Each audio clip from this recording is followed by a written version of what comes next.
Apolline Matin. L'indiscret RMC.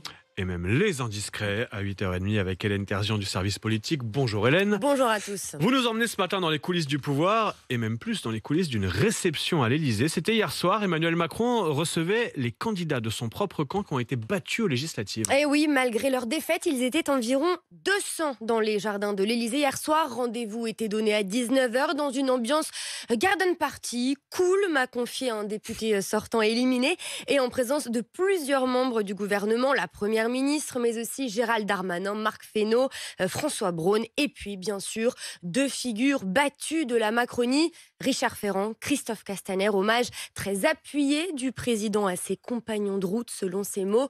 Le choix des électeurs nous a privés de votre présence à l'Assemblée. Oui, Emmanuel Macron qui a donc prononcé un discours de remerciement et même de combat. Oui, d'innombrables merci, je sais ce que je vous dois, avec une forme d'engagement, de devoir même, a-t-il dit, aider ces candidats déchus, souvent issus de la société civile, à retourner dans la vie extra-politique. Et puis, il a eu un discours particulièrement mobilisateur. Il y aura encore des matins de combat et des soirs de conquête, et vous en serez, me rapporte un participant, jusqu'à dire: tenez-vous prêts, me raconte un autre. Le spectre de la dissolution n'est pas clairement agité, mais selon un très proche de l'exécutif, cela veut dire que ces candidats pourraient être amenés à repartir à tout moment en élection, voire que cette assemblée ne durera pas. Et puis, autre indiscrétion du service politique d'RMC, Hélène, vous nous dites ce matin que plusieurs membres du gouvernement vont participer à la fête de l'UMA. Oui, c'est une tradition, vous le savez, pour cette grande fête du journal communiste de convier des opposants.